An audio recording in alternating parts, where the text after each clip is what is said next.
जय श्री कृष्ण। माघ महीना का आरंभ आज हो चुका है। हिंदू पंचांग के अनुसार यह 11वां महीना होता है। इस महीने का विशेष महत्व होता है। ऐसी मान्यता है कि इस महीने में किए गए दान पुण्य का व्यक्ति को अधिक लाभ मिलता है। तो आइए जानते हैं माघ महीना कब से कब तक है, नियम और क्या करें और क्या ना करें इस महीने में।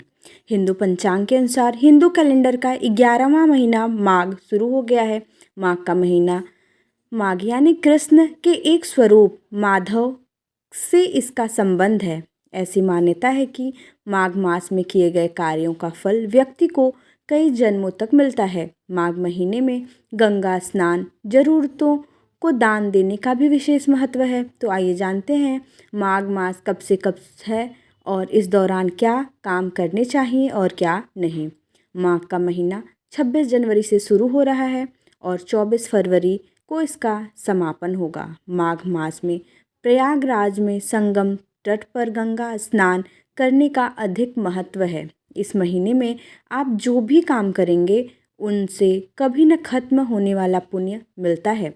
तो आइए जानते हैं माघ महीने का नियम। माघ के महीने में व्यक्ति को देर तक नहीं सोना चाहिए। साथ ही रोजाना स्नान करें और साफ सफाई का ख्याल रखें। इस महीने में यदि संभव हो सके तो बिस्तर पर न सोएं बल्कि जमीन पर सोएं। माघ के महीने में रोजाना भगवान कृष्ण की पूजा करें। साथ ही रोजाना मधुराष्टक का पाठ करने से दोष समाप्त होते हैं। हो सके तो आप गीता का पाठ भी करें। ऐसा करने से घर में सुख शांति बनी रहती है। माघ के महीने में गुड़, तिल, वस्त्र, घी, गेहूँ, जल का दान करना बहुत ही शुभ माना जाता है।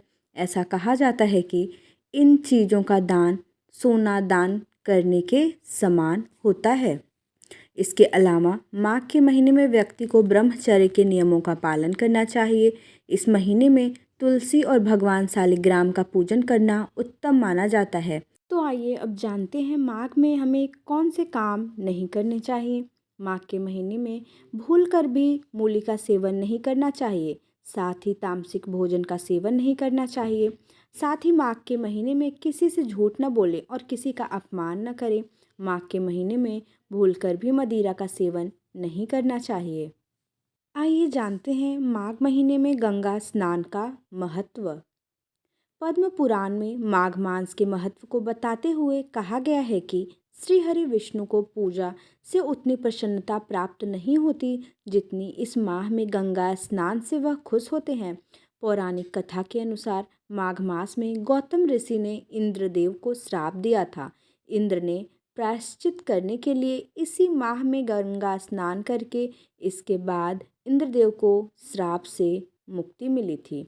तो आइए जानते हैं माघ महीने के नियम। माघ माह में अन्य वस्त्र, तिल, गुड़, कंबल, घी, गीता, गेहूं, जल का दान, सोना दान करने के समान माना जाता है। माघ में देर तक न सोएं, रोजाना स्नान करें, तला भोजन न करें, बिस्तर का त्याग कर जमीन पर सोएं। माघ मास का संबंध श्री कृष्ण के माधव स्वरूप से है। ऐसे में रोज कान्हा की पूजा करनी चाहिए। प्रतिदिन मधुराष्टक का पाठ करने से दोष समाप्त होते हैं। वहीं गीता पाठ करने से घर में सुख शांति आती है। माघ माह में तिल का सेवन 6 तरीके से उपयोग करना चाहिए। तिल से स्नान, सेवन, दान, उबटन लगाना, तिल से हवन, तिल का भोग लगाएं।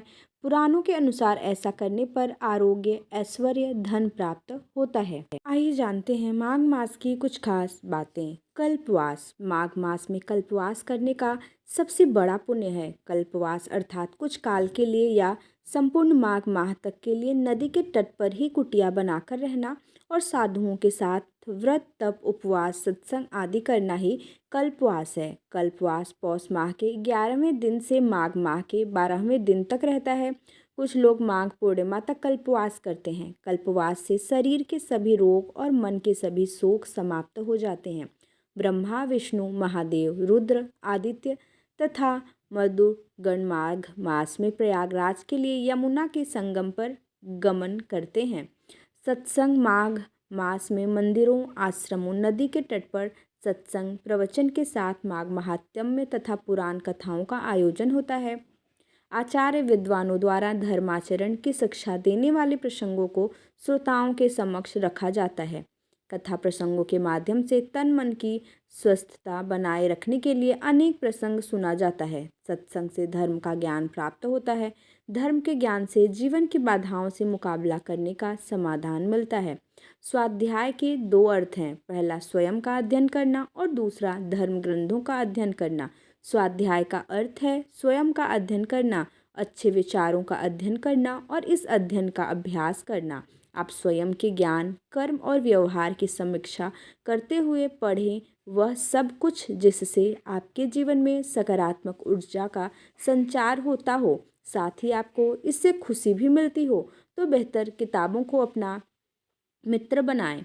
पुराणों में वर्णित है कि इस माह में पूजन अर्चन व स्नान करने से नारायण को प्राप्त किया जा सकता है तथा स्वर्ग की प्राप्ति का मार्ग भी खुलता है।